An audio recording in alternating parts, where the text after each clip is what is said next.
Welcome back to the Be the Light podcast. This is K.Sloan, CEO and founder of a Star Performance. And then also, I'm here with my man, Jay Jones. He's been on all these podcasts with me. My exec producer, a.k.a., show host, killing the game. We've been getting it. Got a returning face, Mr. Dmarques, the beast, the wise, the wisdom, the sensei. Crazy. Sensei. And I'll let Jerome introduce himself. Go ahead and introduce yourself, Jerome. And it's Realist Foundation, FFI president. And my name's Jerome Birdow. Big time involvement in the community. That's just me. Ain't too much to know about me, but I'm here to help all children, regardless of race, age, anything. What I do. Big facts. I like that. And Dmarques, I'll let you formally introduce yourself because I don't think we got to introduce you last show. So you can go ahead and introduce yourself real quick. I'm going to grab some water. Dmarques English. I don't know if I should say my whole name, but I'm just an average Joe. Ain't nothing special about me. But just know I pay attention, I read, and I love knowledge and development of everybody, especially, my brothers on here and anybody we come in contact with. I'd rather be the light than the dark. There you go. That's 100. J.J., you want to give people a little refresher? Hey, Jerell Jones, Vice President of Fearless Foundation. Same old guy as these guys are talking about. I just try to help out where I can. Love being the light. That's why the name of the podcast is Be the Light. Just trying to shed light on a lot of darkness. So happy to be here with these fellas. So let's get it started. Absolutely. He basically said what I said, but whatever. Hey, you big bro, man. You set the motto, man. All right. Now, one thing I did want to talk about, because I hear a lot of people asking me this. Let's jump on it.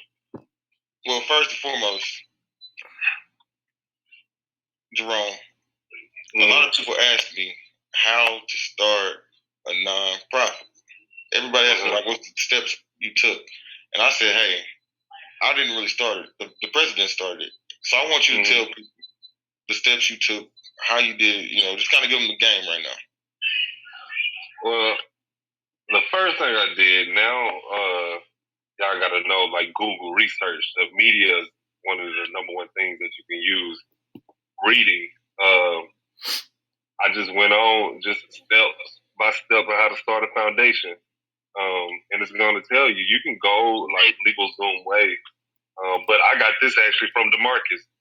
Like the 105C, the copyright of the name, tax form, even the LLC. All that is in everyone's major city. In the courtroom, in the small division where you go pay your tickets or pick up your license plate. You can go get this paperwork and file it yourself. And you don't have to go pay $500-$600 for someone to do this for you. They're going to do the same paperwork. The main thing you need to come up with is your research. Is that name in the state or in this city or this state already? Like, what is your main drive behind it? You're going to get asked all these questions. Like, is this a nonprofit? You got to figure out what way you want to go and then start going that way. But just your local courtroom is where you get your paperwork. When you get started, they're going to tell you your $25 fee just to copyright your name and for them to search. It's very simple. You all you got to do is Google it, and it'll definitely tell you what to do and what not to do, what route to take, where to go. We have that much access to Google. You know what I'm saying? It explains itself. But there's nothing wrong with asking questions. Because if you don't understand paperwork, you need to research. And that's why I'm saying Google. You need to go to someone who started a business, like my aunt, who owns a business where she helping consumers with disabilities. Just like her, she asked questions. She went to the courtroom.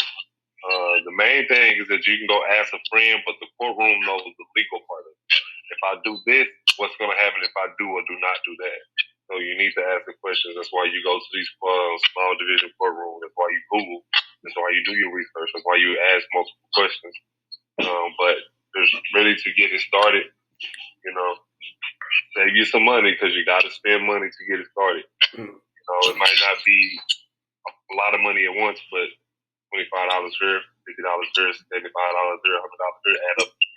And Jerome, I got a question for you. So with the Fearless Foundation and starting this nonprofit, with the events, what's the biggest? I guess because you guys have done a couple events. I don't know how many you guys have done, but just tell me, like, what is the biggest challenge with starting a nonprofit? Like, kind of letting myself, because I'm wanting to do this as well, and anybody else want to do it. Just like, what's the biggest challenges getting into it, like starting it? The biggest challenge getting into it is actually getting it going, because some people feel like you just trying to make a profit or you just trying to get a name. Mm-hmm. Like for us, like Jerell heard me say this all the time. Like when we start having these meetings, Jerell, you're gonna go to faith, and he asked why. It's like when I started this is not started for me to be shined or for me to get some recognition. I started this so we can actually help somebody. So it's hard to get a startup to get a base, a fan base to say, hey, we support FFI. Mm-hmm. Just with Christmas, like Jerell is over Christmas, but the people recognize us so much for the last 3-4 years. They already waiting on us when we get there before we even set up. Mm-hmm. So it's kind of hard to build that fan base. That's one of the challenging things. And another one is just the backlash that can come from this.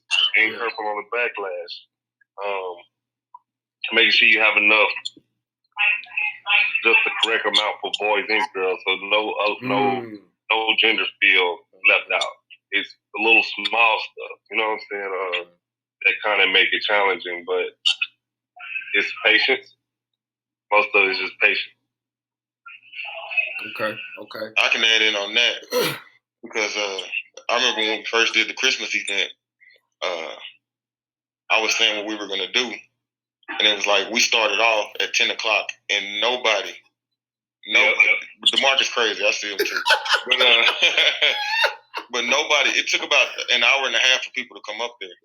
So it was like, man, we were standing out there like, hey, we're giving out free toys. With free sign, with signs saying free giveaway, So it was just like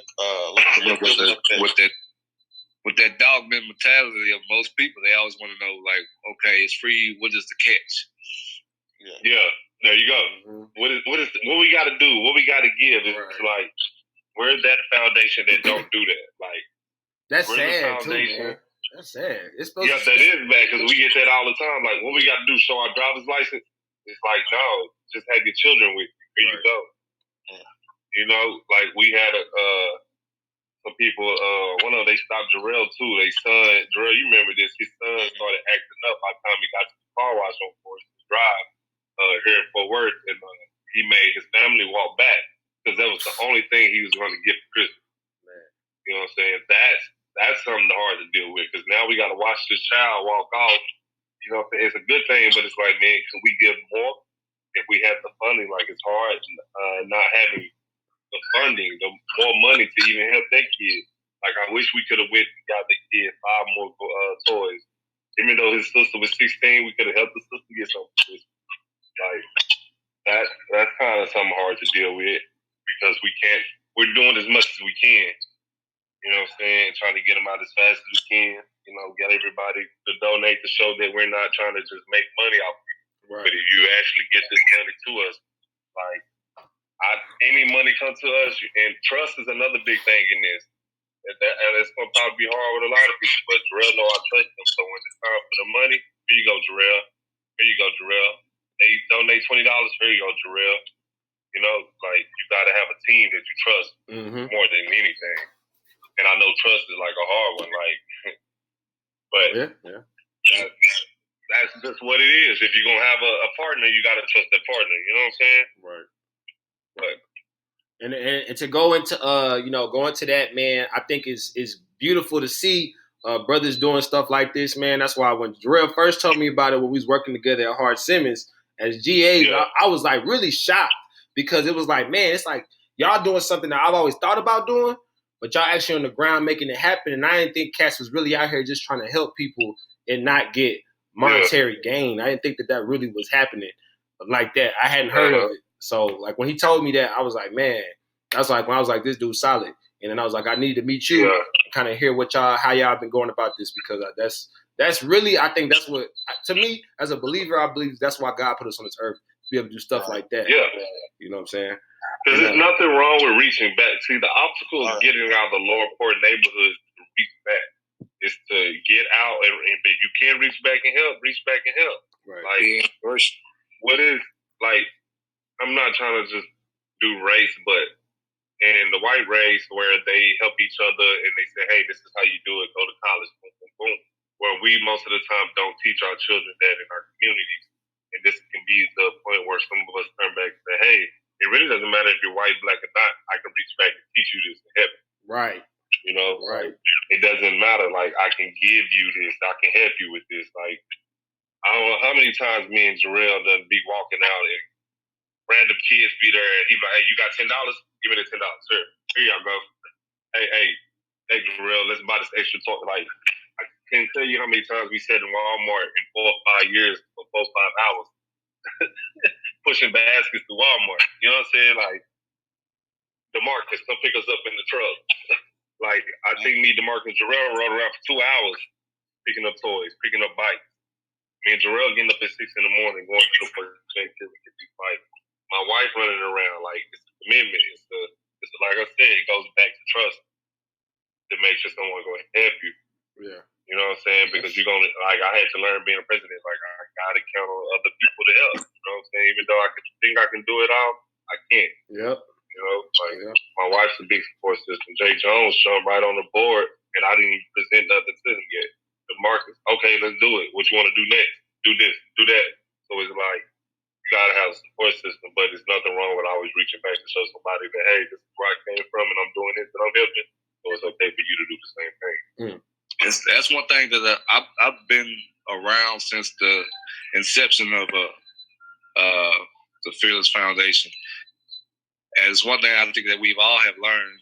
I believe I can speak for all of us when I say this, that we learned that just like with our police department and big organizations, it's not just your money. It's not just what you want to do. It's power in numbers. If we can all get together, we can move. We can move a mountain. You know, we trying to fill up a lake. We can move a mountain if we all get together. Right. Yeah, we can. Right. I like that, Dmarques, because that reminds me of like synergy. Reminds me of the idea behind synergy, just always coming together and we create, and 1 + 1 can really equal 5,000 if we do it right.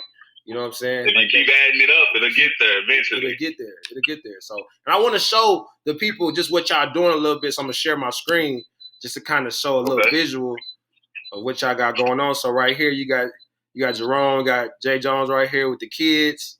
The kids look happy, big smiles on their faces. How long ago was this? What this year? February. It was February the 22nd. I think that's what it was. The end of February. It was just this year. Where were y'all at there? The trampoline park. And that's solid too. I need one of them shirts. I need one of them shirts too. I'm trying to represent. Yeah. We finna get some more made though. We just didn't know what we all was gonna do. We gonna get some more shirts made. The wife's gonna do her thing. Cause Jerell got to get like 2-3 different shirts, and she do too for our events and meetings. J. Jones, you got it on right now? Yes, sir. I got one of them. Okay. Yeah. Yeah, I got it on. Yeah, I need one of those. I'm trying to help. I'm trying to help represent too, man. I'm trying to show love. Yeah, man. Yeah, we're gonna send you one. Yeah. We're gonna send you one. Right on the podcast. Just make sure Kerry's shirt don't have no sleeves on. Come on, bro. But I knew you was gonna say that. I knew you was gonna say that. How we've been talking, he been showing his arm. I'm like, he had a little tattoo showing. I was like, come on, Dmarques, you gotta chill out. Come on, Sensei. Don't do me like that. Let's get on something else real quick. That was beautiful, by the way. Like I did that. Now, Kerry, I wanted to talk to you about systematic. Why we are where we are. Why we are where we are. Systematic. So why I put systematic is kind of going into what you guys were talking about, the Fearless Foundation. It's like you guys, when you started it out, you started with a plan, And then when I can only speak on my own experiences because of things that I've started. But you start with that plan, and then you build a system and how you want to be effective within that plan. Now, when you build that system, I know y'all could probably all attest when you start doing something, you have to adjust the system based on what works and what doesn't. Right. And I think it's important that we share a message as well to people that, especially like younger people, is systems are important. Like your routines and the way that you go about, okay, like I'm going to, let's say I want to start a nonprofit organization. I am going to be deliberate. So like affecting a certain group? Yeah, exactly. I'm going to be deliberate in how I design this system because this system will work. We're going to do this the exact same way every single time to start because we know this system works. And if I have a system, then now I can adjust and build, different things into my routines to kind of make that system more effective. And I feel like sometimes we neglect the fact that the systems end up feeding us. So like in my personal experiences, what I'm saying is like, I'm a teacher. When I go into my classroom setting, I have a system. I literally come in, I write what we're going to do on the board. I put down the objective. I put down the plan. I put down what is the activity that we're going to be engaging in. And at the end, I have a check-in for understanding at the end of my lesson. You know what I'm saying? So I know whether you got it or you did it, and that's the system. It literally works that way. And if something in the system didn't work, then I take it out and I put something else in the system that may make it more effective moving forward. And I've taken that idea and I've transferred it to other parts of my life. And I saw so much, gain in other areas of my life that, man, I was just like, wow, like, why did I never think about it like this instead of just working off of guesswork? You feel me? Like when you just doing stuff to do it and you got an idea and you just want to just like, okay, I'm going to try this out now.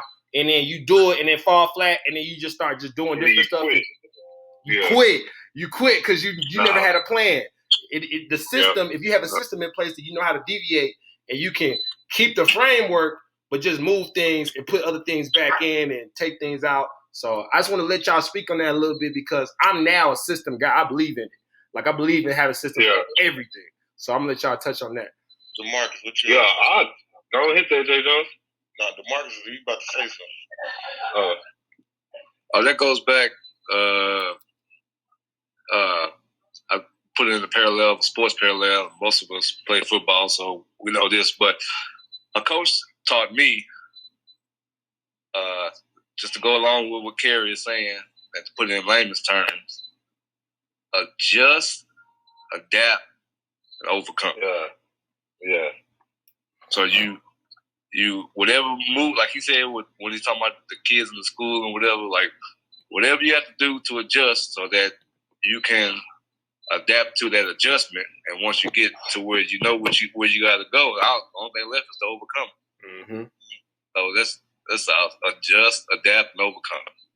I like that. I mean, that. My thing is like the old school say, if it ain't broke, don't fix it. Nope. So basically, in my eyes, if it's working, I mean, kind of like you said with the Christmas event, we have an inventory of every toy we have. We know everything we're giving out. So if it ain't broke, don't fix it. But if something does break, you adjust. Mm-hmm. If something does go wrong, we figure out what we did wrong and we get better. Like my granddaddy, I probably said this 4 or 5 times on the podcast now. You don't lose, you learn. So you don't mess up, you learn. You figure something out. So that's the thing. I mean, what everybody's saying, I'm kind of just agreeing, kind of just putting it in other terms. My way of saying No, that's kind of the best way to put it. Like, you take a loss as a gain. Like, you don't take it as a loss. You take the loss like a learning experience. Absolutely. And I know I was I was listening to somebody talk, man, and they was talking about like how in their business they rush to make mistakes. Like they rush to the losses because the more losses you get, the more that you know how you're not gonna do it, and you get to refine what you got going on. And I was bruh, like literally when he said that, I think I ran it back like 12 times. I was like, damn, like that's so real because sometimes we get scared of it. Like, you get scared of that moment Yeah. when you know you're going to fall flat on your face, and you're like, man. But if you got that system in place, then you're like, well, that's not a part of it. That is not a part of the system. And if you want to trial and error it again, and you want to go through that again, you can try it again and see that it really is not a part of your system. So now you can just throw it out, and now you know what you're not going to do, and you can start to limit. And it reminds me, like when Dmarques, you said sports. It reminds me of the Patriots, like how they got a system in place. You know what I'm saying? Like they had, like everybody talking about Tom Brady gone, so they're gonna be this and that. Well, I don't think that they're gonna be bad. I think they'll still be a great team because they got Bill Belichick, who has a system. They still have a system. They still have that system. It ain't about Tom. Yeah. Tom came in, he was a 6th round draft pick, bro, or 7th round. I think. Yeah, behind Bledsoe. Behind Bledsoe, it's like, bro, like this is a system. Now he may go and ball out for Tampa Bay. I hope he does, but I'm just saying, like, I think the system is what really made him the greatest quarterback of all time. Yep. You know what I'm saying? Like, well, once you have your system, you got to be able to adjust, even inside your system, just like the Baltimore Ravens did. Like, hey, we still the Baltimore Ravens. This entity is still strong. Mm-hmm. We're just going to adjust, adapt, and we're going to overcome with this quarterback. So, the Patriots are real good at that. The Patriots are real good at whatever your strength is, we will adjust to your strength. We'll adapt to whatever way we need to adapt to, and we still going to find a way to beat you. Big facts. Big facts. All right. I like all of that put on that. Dmarques, I want to go to one of your topics. You put preparation versus procrastination. Preparation versus what? I'm sorry. Say it again. Procrastination, I'm sorry. Okay, preparation versus procrastination. Go ahead, Dmarques. Speak on that a little bit. Now, granted, you know, some people work better on either side of the spectrum, but I just wanted to kind of get an outlook and touch bases on the different ideals behind preparation, different ideas behind procrastination, the strengths and weaknesses of them both. Mm-hmm. I'll just start it off. You know, of course, preparation. You can prepare, you know, up to the top of the fence, and still get in the situation and find out that there was stuff that you couldn't prepare for. Mm-hmm. Of course, and then on the pro side of it, you can prepare for it and get the situation. Nothing surprises you. You was already prepared for it. Yeah. To take procrastination, you can take procrastination, wait till the last minute, and be just befuddled by everything you have to go through. Mm-hmm. But then again, you got some people that work very, very, very well with procrastination because the crunch of I got to do it now and I got to do it in 2 hours. They work very well under pressure, and then you'll see them flourish in many ways. To go back to the sports sense, a lot of people love when the guy makes the game winning touchdown, the home run, the basket, or whatever, because they work very well under high pressure situation. But that has to do with preparation too. But I just wanted to get y'all views on the different outlooks on them both. Mm-hmm. In my eyes, I'm a preparation guy because I always think when the mission starts, the worst enemy on the mission is like idle time. I think idle time kind of like it just messes with me. And I like you said, in sports, I'm cool with the fourth quarter stuff. But if I'm writing a paper, if we're doing an event, I want to be so prepared that I hope nothing surprises me. Now, something may come up and something may surprise me. And, hey, it's like we've been saying, you have to adjust. But I love to be over-prepared. Mm-hmm. Like something to the point where, like, people are just like, wow, this is so well put together. They're so impressed by it. So, with me, when I hear about procrastination, I always say that the worst enemy, when you're on a mission, the worst enemy is idle time. Because, I mean, what are you doing with, like, why are you waiting on? What are you waiting on? Yeah. So, that's my... I want to get to it. And then to add to what you're saying, Jerell, I agree that, like, for sure, like, I always wanted to prepare so that, if anything I'm doing, like, it felt like, if you felt like it meant something to me. You know what I'm saying? You see my heart in my work, or you see my heart in how I am conducting business. Like, you see that I'm prepared, which shows that I respect what I'm doing, whether that be for you or for myself or whatever.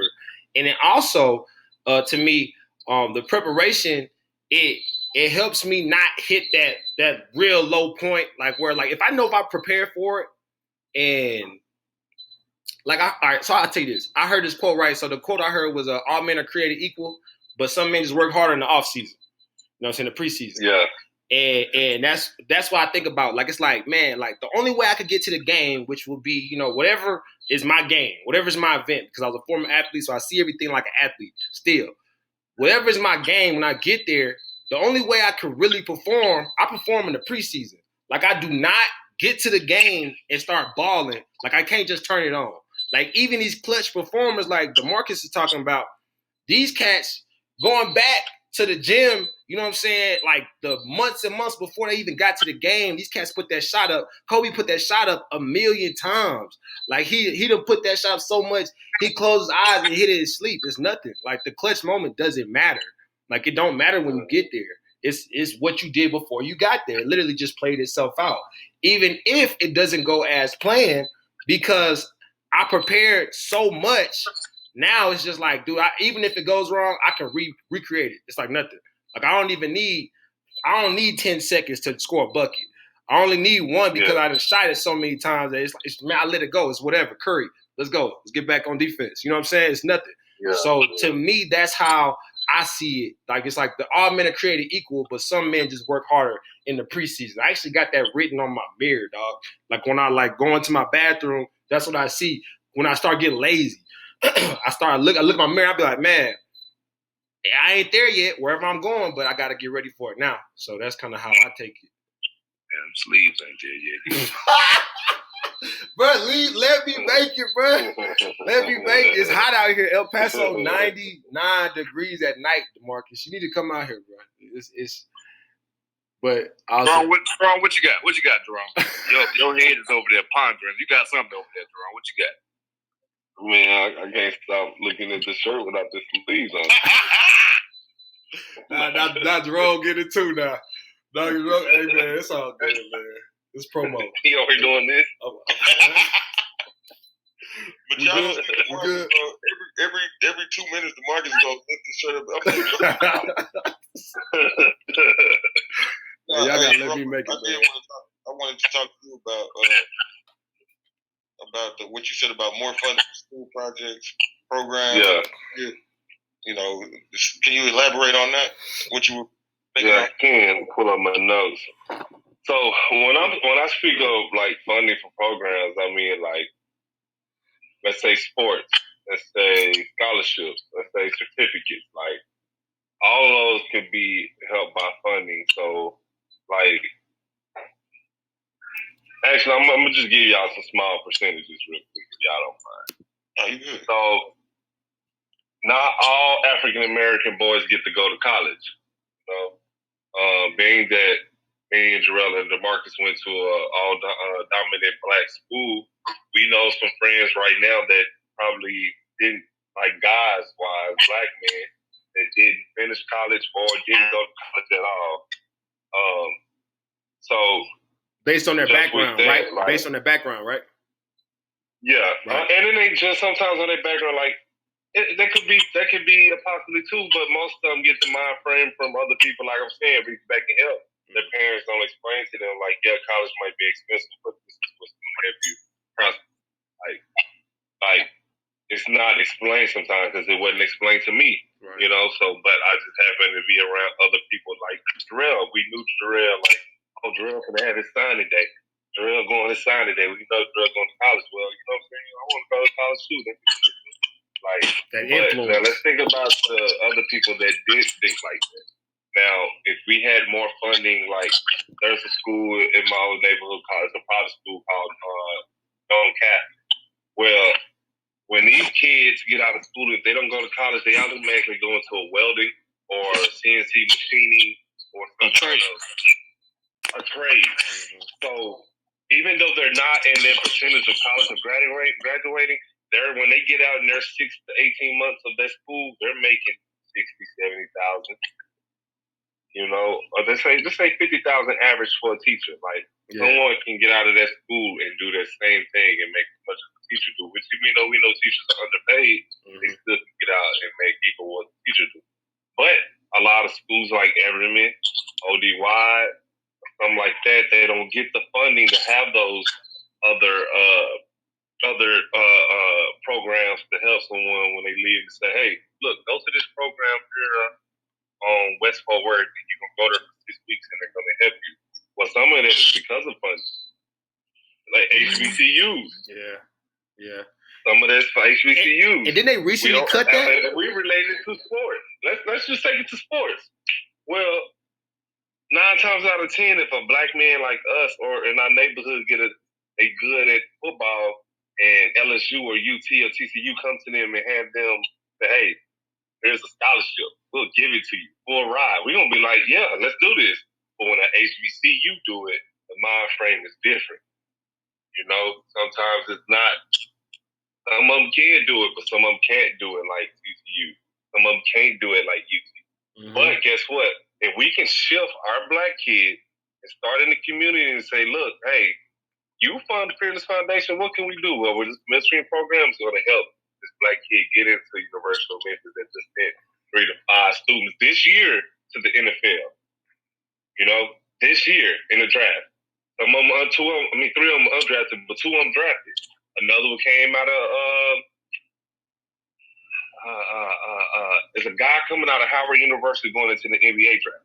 We don't talk about Howard going into the NBA or the NFL draft. Nope. But if think about it, we took the funding and gave it to someone like what me and Jerell doing, and we're able to teach our kids to say, look, even though TCU and UT nice, you can still go to University of Memphis, you still can go to Howard, you still can go to Morgan State and play at these big schools together, and y'all can bring the funding to us. Mm-hmm. Now, when y'all do go to the NFL, the kids like my nephew who want to go play in TCU, when he see, oh, shoot, this big-time player went to the University of Memphis, and that's the HBCU. Mm-hmm. Or the receiver that came out of Grambling that's playing in the NFL. Like, wait, these, even though they're poor schools, like, they don't have the funding, but if y'all go to these schools are going to start getting the funding. Like a Notre Dame, like a UT, you know what I'm saying? Mm-hmm. Something like that. So that's why I said, like, more fundings for kids that don't go to college, because it's quicker to give a funding to a child who's going to go to college than the one who's going to stay here and make a living. Right. Everybody gets to go. So those fundings will help. But a lot of people don't know about those fundings. Like, give Fearless that. That's what Fearless is going to do. That's what we're trying to do. And I think that's a beautiful thing you're saying, because it helps provide that access. It gives kids the access. It's every kid is not born into a situation, or they don't come up in a situation where they have that access. You know what I'm saying? There's some kids that automatically, as soon as they come onto this earth, you know, their parents, just because of their situations that they're already in, they provide their kids that access, and now the kids get to make choices. But sometimes, you know, these kids want things, and they're like, man, I want to go to that school, and I want to be, you know, I want to be balling for them. I want to get a scholarship, this and that. But they don't have the access, so they just, you know, they do other things. I've had people in my life, man, that I know, you know, was way better than some of these cats at some of these schools, and they couldn't get there. They thought the only way they could be successful or take care of their family was selling drugs. I'm not gonna knock anybody for selling drugs. You know what I'm saying? I ain't gonna narc. I ain't no narc or nothing like that. But I've been around it growing up, and I think it's all about access, man. Just providing more access gets our kids off the streets. It gets them off the streets. And giving the funding, like you said, providing that funding, that's what does it, man. Because the money is what moves things. It's not about holding on to that money. It's like giving it out to be able to, you know, get those kids in the door.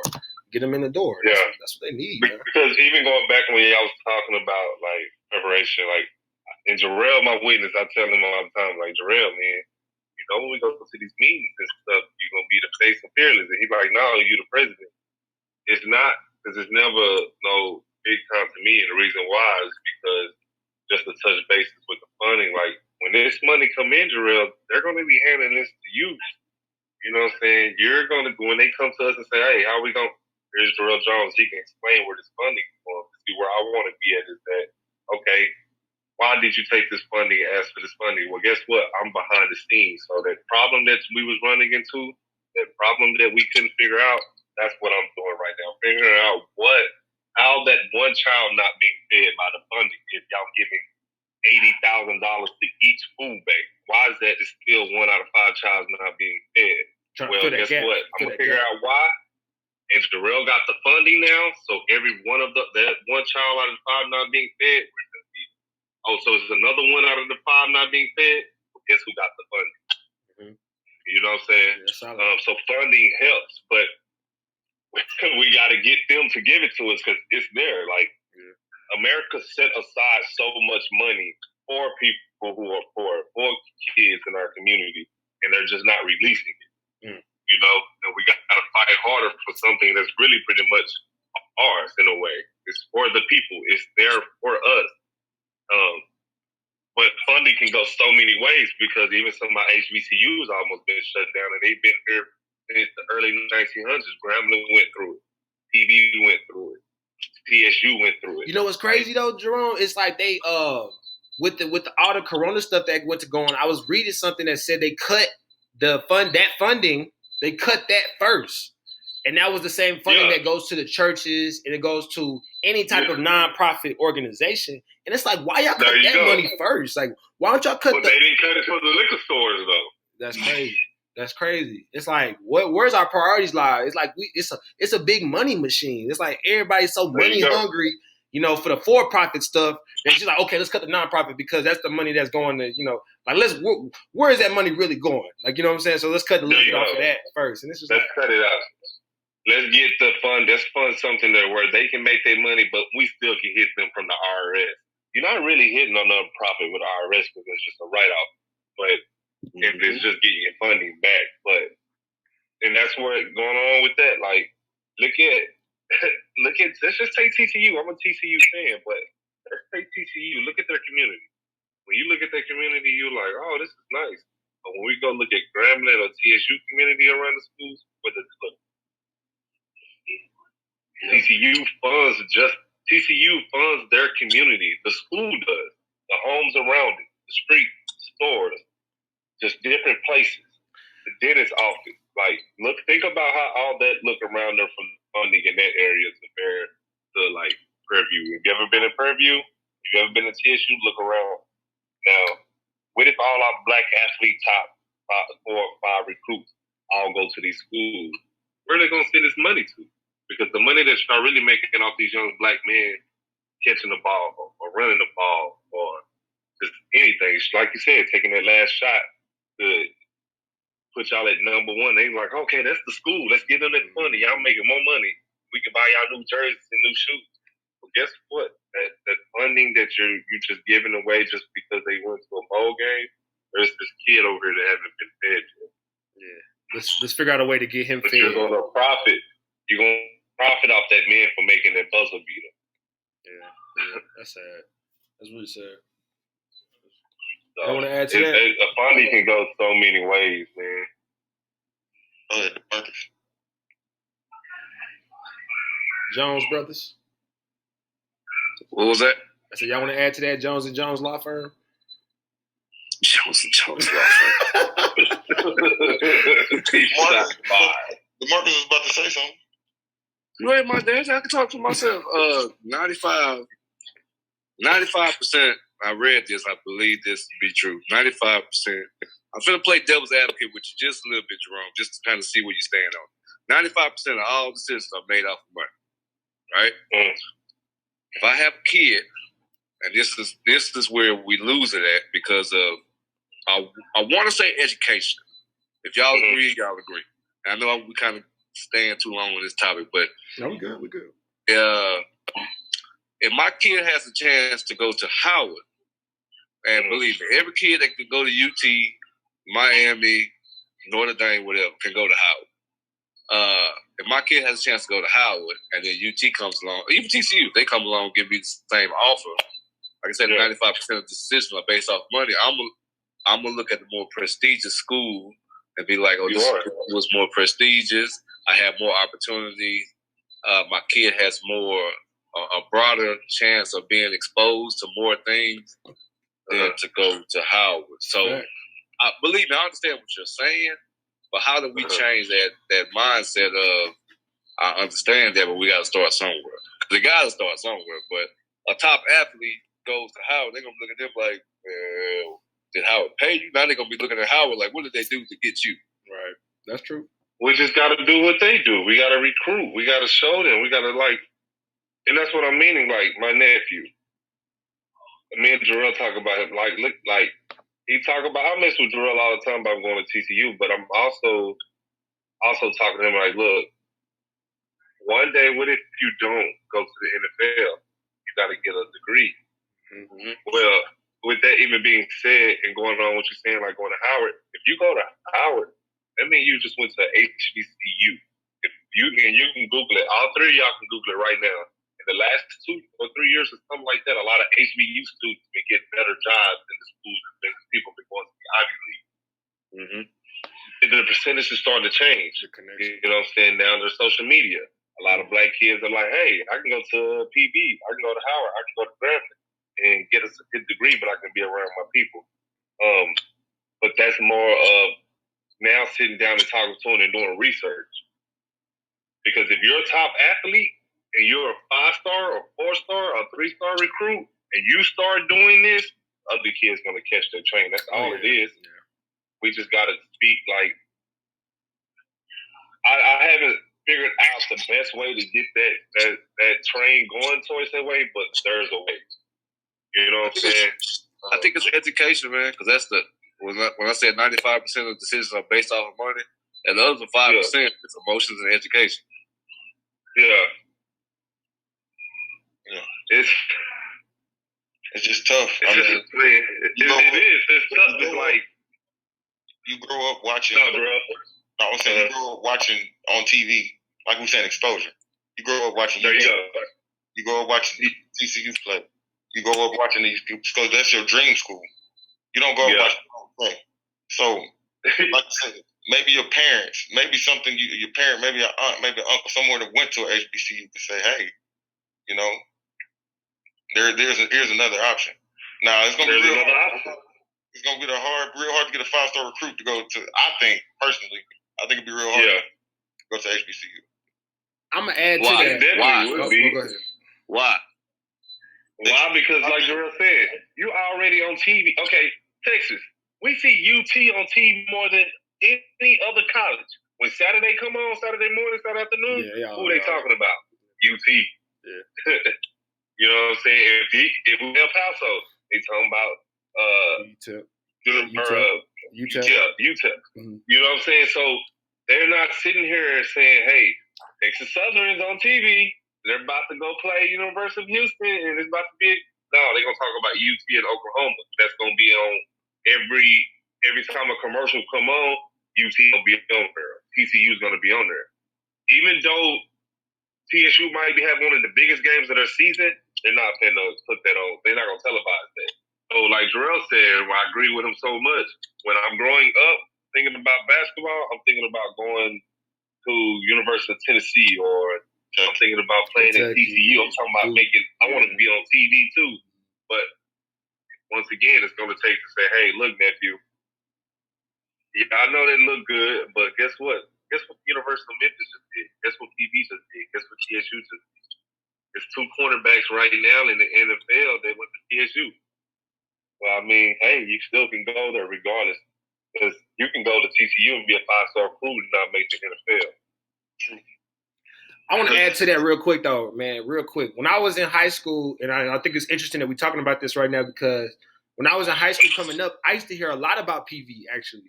And I used to hear because in Killeen, it's like we have a lot of our youth. We come up and a lot of us, I don't know why, a lot of us went to PV.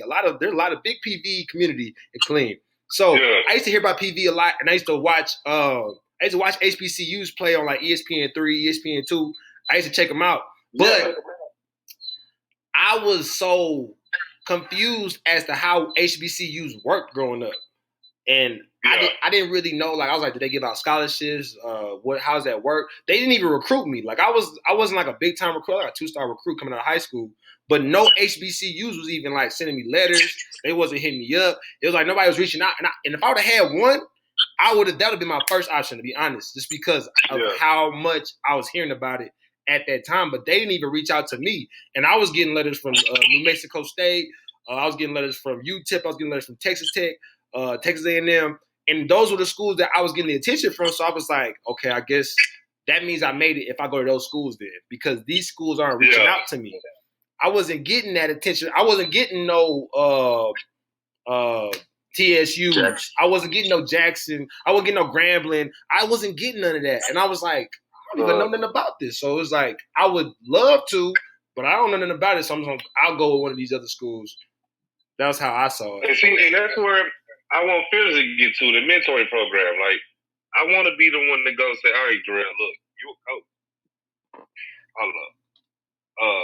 I want to say, hey, Jerell, look, you a coach. You done coached in the big time colleges. You know how it works.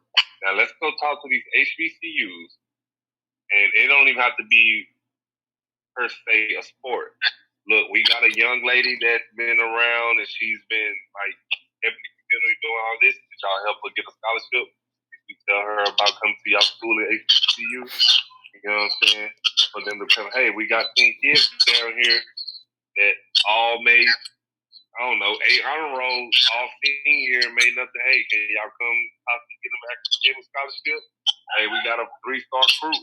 Like, could y'all come possibly talk to them? Like, it's gonna take someone like us in the middleman in this situation to say, hey, Jackson State, come look at this man down here. I know y'all looking at that, but y'all schedule not full. Y'all ain't gave all y'all scholarships out, but we got a guy here in Fort Worth that know how to play football.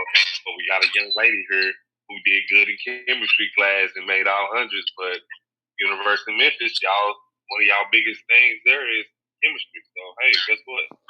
Talk to the young lady. You don't know what she can possibly do or what y'all can do. But, All right. I got something to say on this. Go ahead, J. John. And talking about devil's advocate, like Kerry just said, I don't think they recruit hard enough sometimes. I was just about to say. Yeah. What about I agree. I can see that. Hold on. It's a 5-star recruit. I don't even think the HBCU going to offer him because it's like he's not coming here. Nope. Yeah. So I mean, we're doing both sides of it. Hey, sometimes they got to do their thing. They got to do their job too. They got to propose themselves to the kid too. We can't just be the middleman and they're like, well, I haven't even heard from them. But they call every day. So.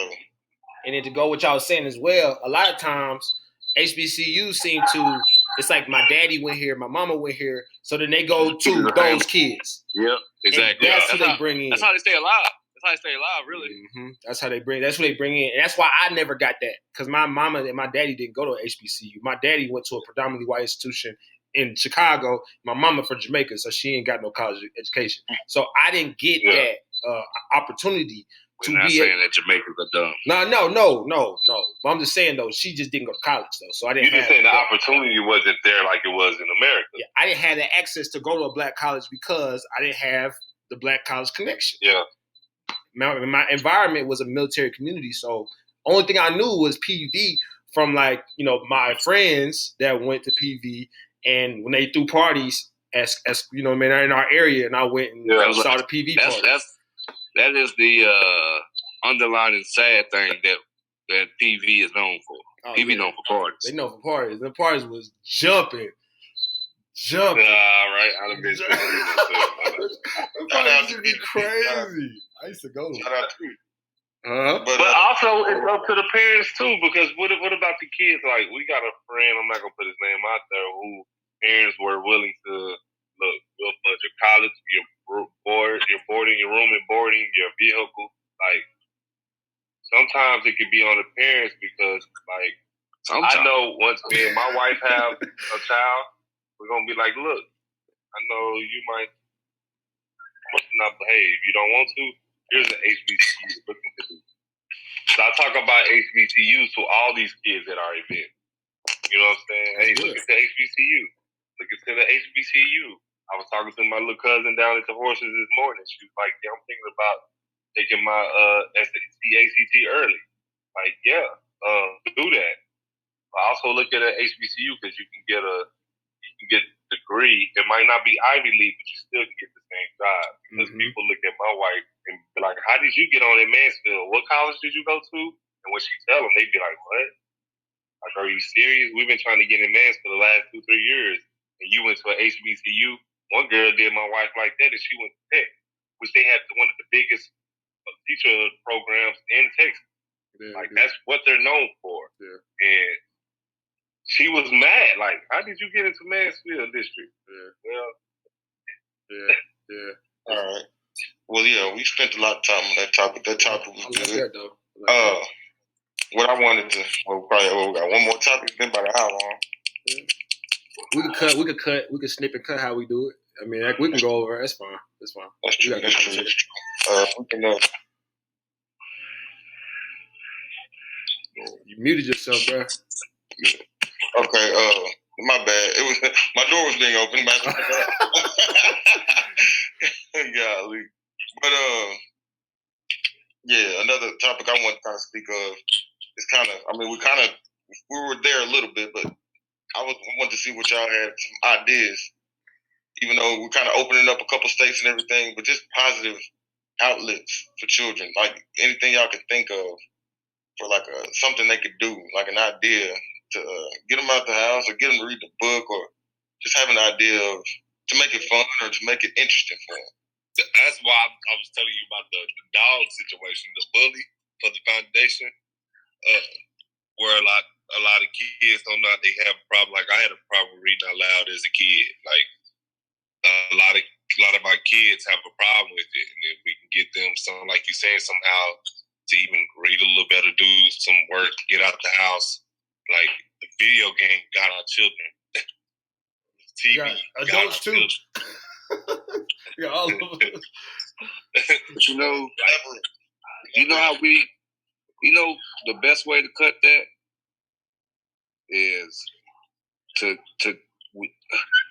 we have a younger demographics of parents that let the TV, the games, and the screens teach the children. If you were to, we got a stepsister that did it for a little while. And we got a sister that does it now. Like, if you take that away and actually kind of command or demand them to read the book, to expand the vocabulary, the more they read, the more their vocabulary will become. Yeah. And like in our household, if the kids don't read a book, they lose money from their allowance. Like, it's just simple. That's a good one. Negative reinforcement. That's a good one. Just to change the way they. But that part, I believe, is majority on us. But to add to that, with the new demographics of kids and how they are all into Fortnite and these games, how do you grab their attention away from that? Because if you kind of just put them on punishment or tell them not to do it, they're going to just kind of look at you like, why? Like, why are you taking the fun away? Introduce them to them. I feel like just introducing them something new, like while I was doing Jerell, while I was thinking about doing the horses. So if I got these kids down here to see that, and I showed my little cousin, there was a young lady here from the city of Waxahachie. Before all this happened, she won $1 million, and I'm gonna explain how she won $1 million. She took a horse, a quarter horse, and ran it around 3 barrels in a short time period. She won $1 million. Now, first of all, I can sit here and I'll take away the money conversation and say, look, this young lady was only 17, and most NFL players that are 22, 23 not even making $1 million. You know what I'm saying? Yeah. So let me introduce you to something else. Yeah, let me introduce you to something else. Exactly. Well, guess what? If you want to have fun, this is responsibility and fun. If you go to work and you have your responsibility, you can take care of your horse and you come down here and ride your horse when you're ready. You can have fun. You can practice on what you want. But if you want to be serious about this young lady just made $1 million one night on the back of a horse. You know what I'm saying? So it's like we got to actually take them out there and show them instead of saying, hey, look on YouTube and TV and look at this horse. That's boring to them. Yeah. You know what I'm saying? Yeah, make it real. Make it real. Let's make it realistic. So let me take you down here to horses. Now that my little cousin want to go down there all the time. Mm-hmm. Why? Because you're getting a different mindset of what you're hearing and what you're seeing on TV. Right. When you're seeing it on TV, you see a wild horse fucking somebody out. But when you're down here, this horse is barely running. It's a mind thing. Like, let me introduce you to something new. Like, it could be, exposure. That's all it is. So Dmarques, that you hit it right on the point. Like, how do we get them to look at something different besides Fortnite or Call of Duty? You know what I'm saying? Well, guess what? Let me show you this 2-3 times. It's hard, it's fun. And to add to what y'all saying too, I know that the real life connections for kids is huge, and that's for us too. Like to really grasp something or like to like change your mind on stuff, to build those real life connections to your own life.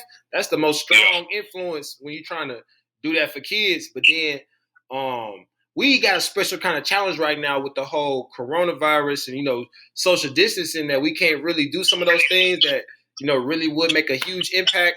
I think, in my personal opinion, though, with the internet and the Fortnites and the technology, rush that we got with, our generations right now, there's a lot of educational tools, a lot of different things online that you can use. I just think that we don't take advantage of it. We don't take advantage of it, and a lot of it is because you don't know. You know what I'm saying? There's a population that knows about this stuff. Like the money. Educated. You got to be educated, and it's unfortunately that's where we need that population that knows about that to be giving more information to the parents down here that are like, man, I don't even know how to get my kid off this game.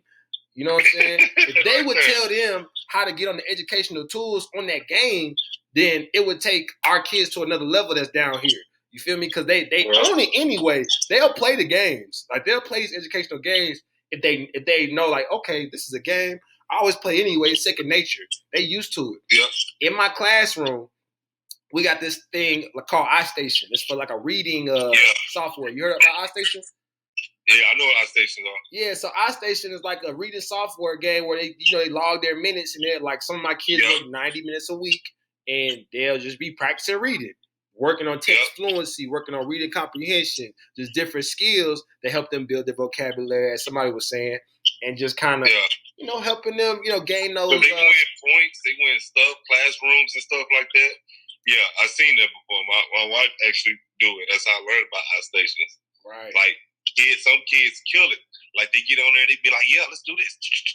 And they, in 30 minutes, they would have got, I'm just throwing numbers out there, this ain't exact, 1,000 points. Yeah. Like, and that's the world to them. Yeah. But what if we can take that almost like that and then put into a reality, like the responsibilities, and just going touching bases back at the horse, like, look, hey, there are some HBCUs that'll take you to give you a scholarship for riding a horse. Yeah. Let me show you.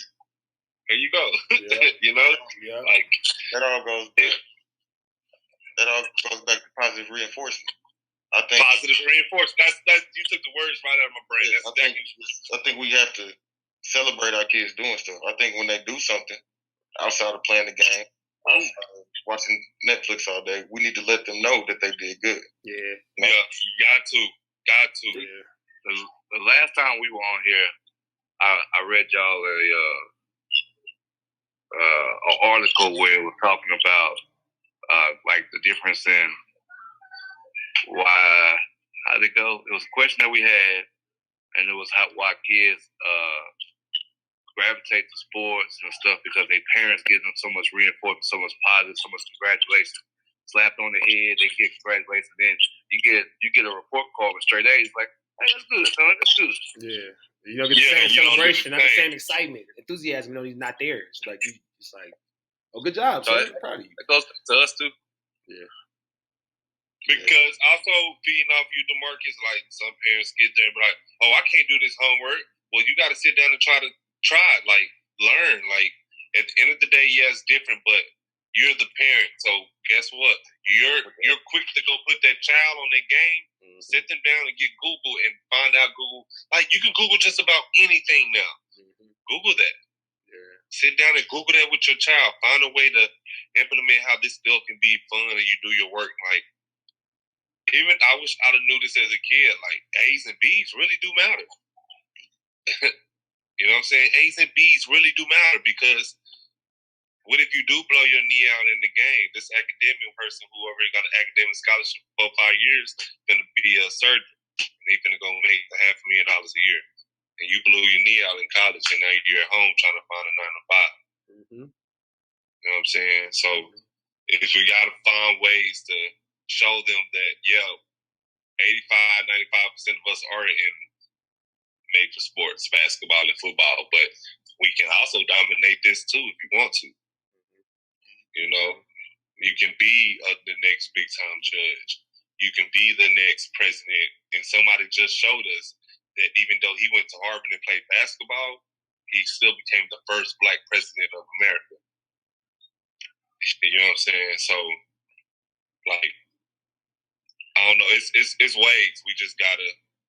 It's gonna take. We can talk about the kids all day, but it's also gonna take the adults to do a little bit something else. We gotta come together and make it happen. All of us. You know what I'm saying? It's gonna take us and the kids. It's gonna take everybody. Yeah. You know what I'm saying? It takes everybody. Yep. It takes a village.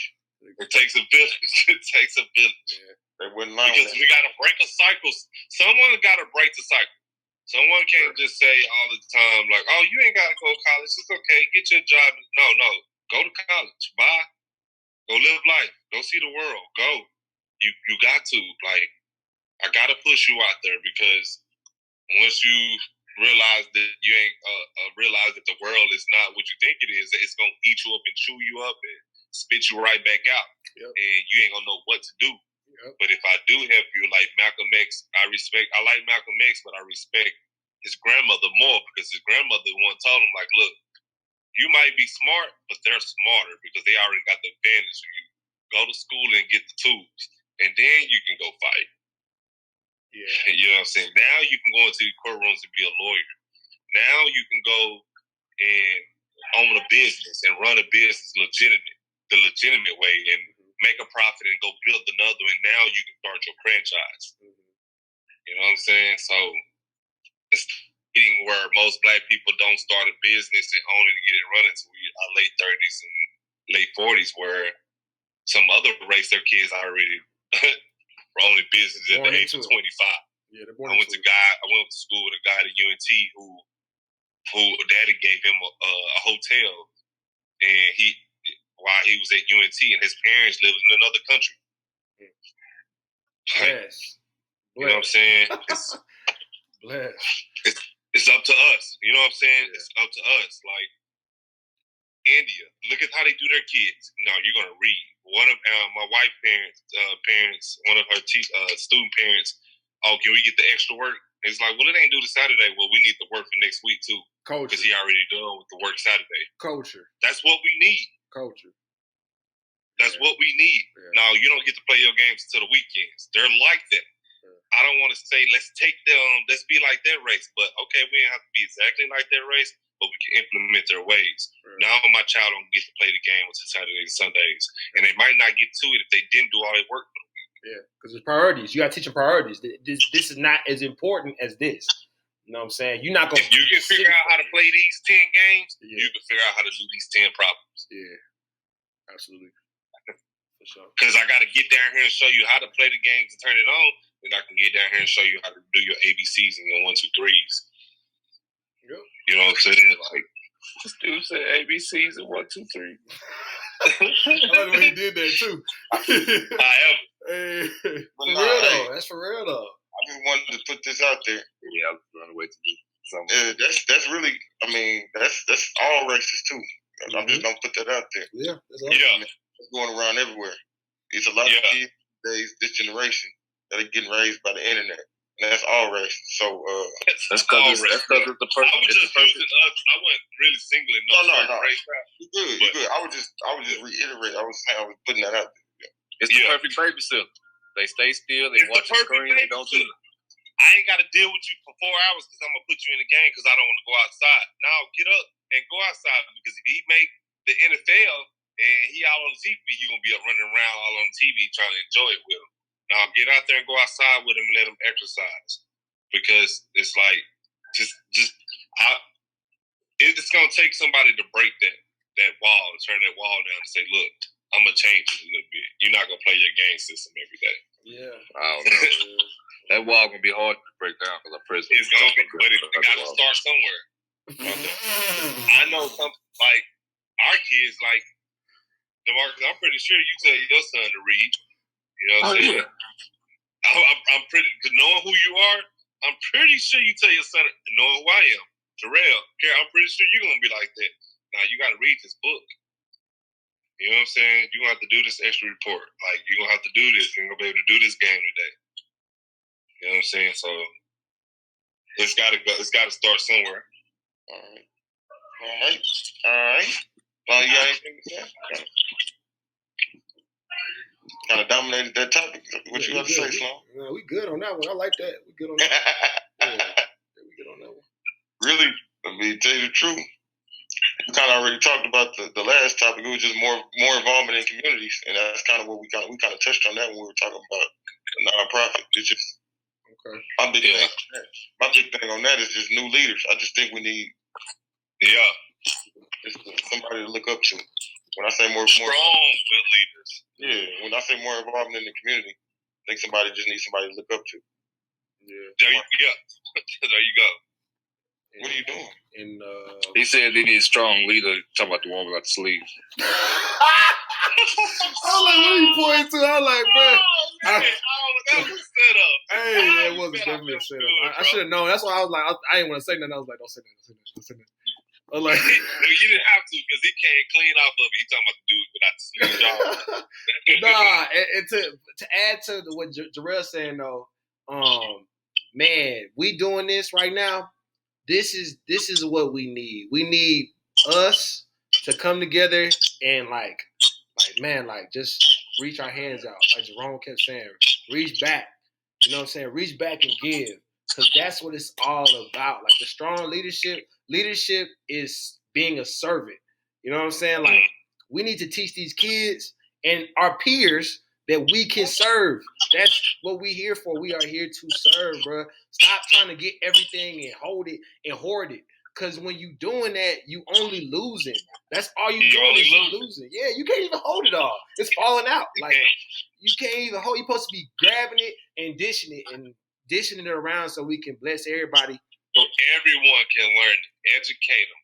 Educate them on what's going on. That's why if anybody come to us and ask us like, hey, y'all, how y'all started your foundation? Like, what do y'all do?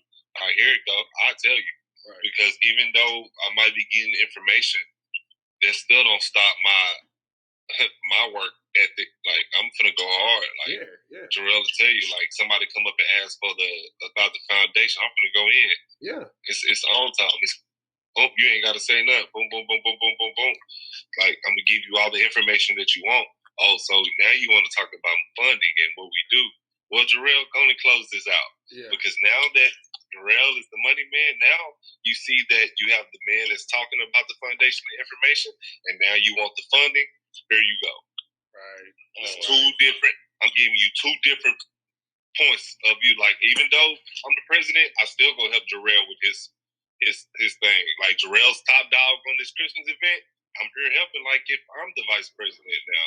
And like he's the president. Yeah, because you serve him. He works for you, so you serve him too. Y'all work together. Y'all we're working together. Right. Dmarques. And Jerell will tell you this. I told Jerell this, and I was dead serious. It was just me and him in the kitchen. I said, Jerell, if they was to come give me $1 million, I not made that $1 million. We both just made that $1 million. If I'm worth $100 million, you're worth $100 million.